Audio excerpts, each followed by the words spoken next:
প্রকৃতি সব সময় টানে, প্রকৃতির মধ্যেই চলে আসি।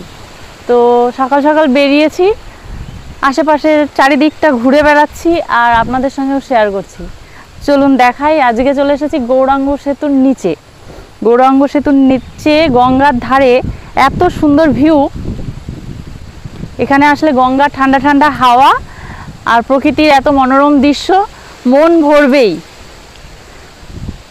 যেটা কিনা দামি দামি কোনো রেস্টুরেন্ট, তারপর কোনো ভালো ট্যুরিস্ট স্পট সব কিছুকে হার মানিয়ে যাবে। প্রথম কথা নিজের এলাকা, তারপর প্রকৃতির কাছাকাছি, গঙ্গার হাওয়া, সব কিছু মিলিয়ে মন আপনার ঠান্ডা হবেই। তো মন যদি খুব খারাপ থাকে, একা একদিন চলে আসবেন, এসে গঙ্গার ধারে একটু বসবেন, দেখবেন মন ভালো হয়ে গেছে। মন ভালো থাকলেও আসতে পারেন, এমন নয় যে মন খারাপ হলেই আসতে হবে, এরকম কিন্তু বিষয়টা নয়।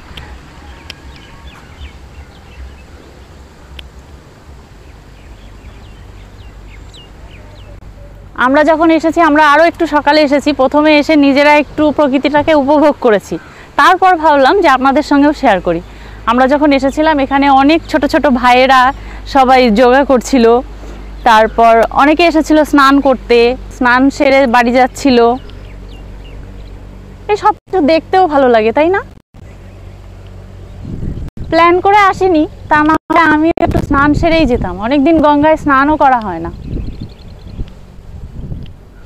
ওই যে সারস পাখিগুলো কি সুন্দর মনের আনন্দে ঠুকে ঠুকে মাছ খেয়ে নিচ্ছে। আরও কিছুদিন পর জল আরও শুকিয়ে যাবে, এই পুরোটাই চর পড়ে যাবে। আবার যখন বর্ষা নামবে, এগুলো কিন্তু সব জলে ভর্তি হয়ে যাবে। এগুলো সব জলের নিচে থাকে।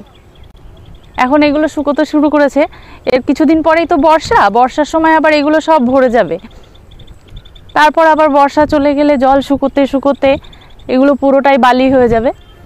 এই যে এই সামনে একটু জল আছে, আবার সামনে চর আছে, কিন্তু ওই চরে তো যাবার কোনো রাস্তা দেখছি না।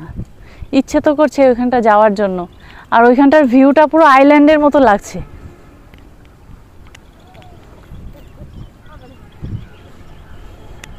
এখানটা এসে মনে হচ্ছে ওইটা কোনো না কোনো একটা আইল্যান্ড, ওইখানে যেতে পারলে খুব ভালো লাগতো।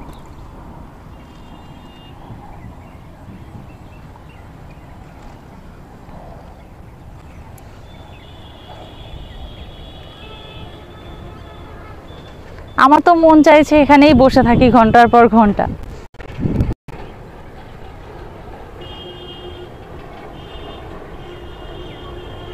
গঙ্গার এই ধারে মাঝে মাঝেই আসা হয়। এর আগে একবার আমার খুব মনে আছে, মানে মনে পড়ছে এখন, প্রচণ্ড শীতে জানুয়ারিতে মেয়ের একটা ডান্সের শ্যুট করতে এসেছিলাম। হাড় কাঁপানো ঠান্ডা, গঙ্গার হাওয়া, তার মধ্যে মেয়েকে শাড়ি পরিয়ে নিয়ে একটা শ্যুট চলছিল, ডান্সের শ্যুট করতে এসেছিলাম। সেই দিনটা আমার আজকে খুব মনে পড়ছে।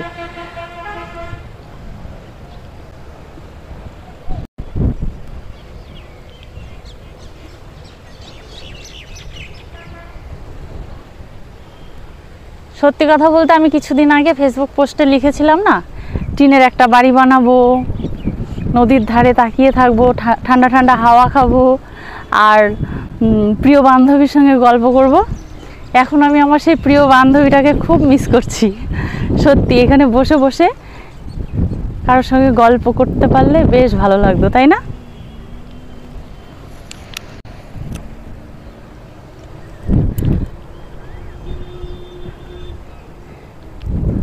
কোনো এক সময় এই গঙ্গা পেরিয়ে রোজ স্কুলে যেতাম। স্কুলের বান্ধবীদেরও খুব মিস করছি।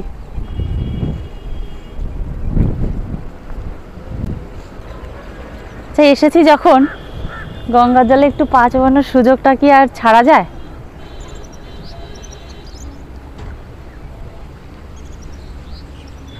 ভালোই লাগছে, ঘাস, নিচে কাদা নেই।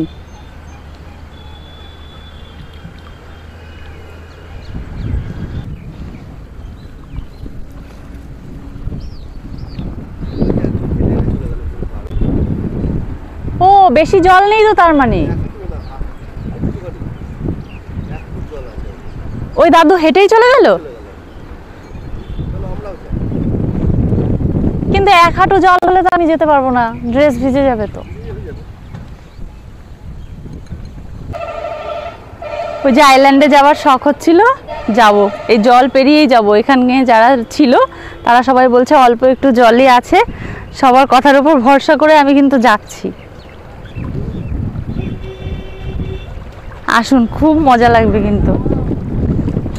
ওয়াও, কি সুন্দর ফিলিংস, কি দারুণ, কি দারুণ।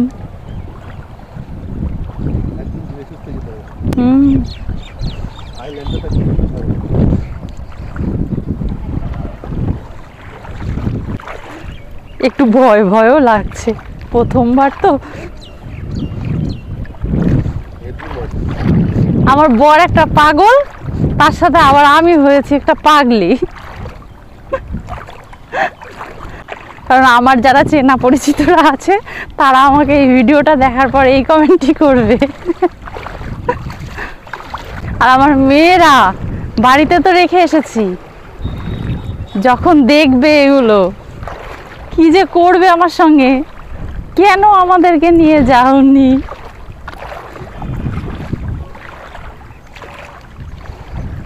না, ঠিকঠাক আমরা পার হতে পেরেছি। কত ভয় লাগছিল, ওনারা বললো বলে, ওই যে ওই মাসিমাগুলো বললো যে যাও যাও, কিচ্ছু হবে না। এলাম, ভালোই লাগলো। ওয়াও, আইল্যান্ডে চলে এসেছি।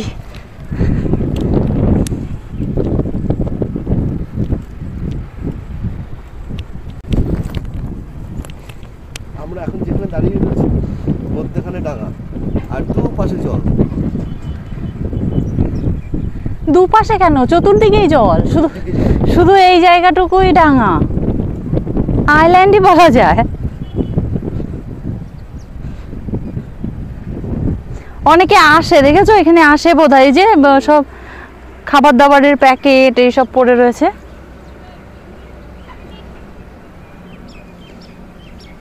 এখান থেকে ব্রিজের ভিউটা কি অপূর্ব লাগছে।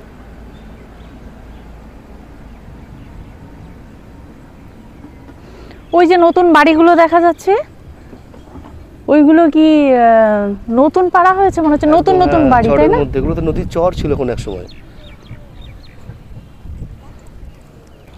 চরের মধ্যে সব নতুন নতুন বাড়ি করেছে।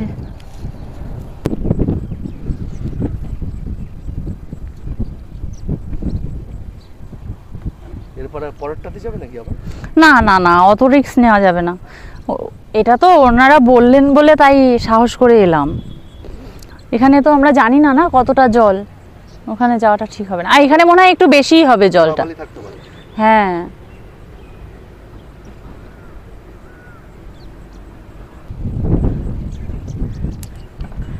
ঠিক আছে বন্ধুরা, আমরা এখানে আরও কিছুক্ষণ সময় কাটাই, আপনাদের সঙ্গে একটু কিছু শেয়ার করলাম, ভালো লাগলো।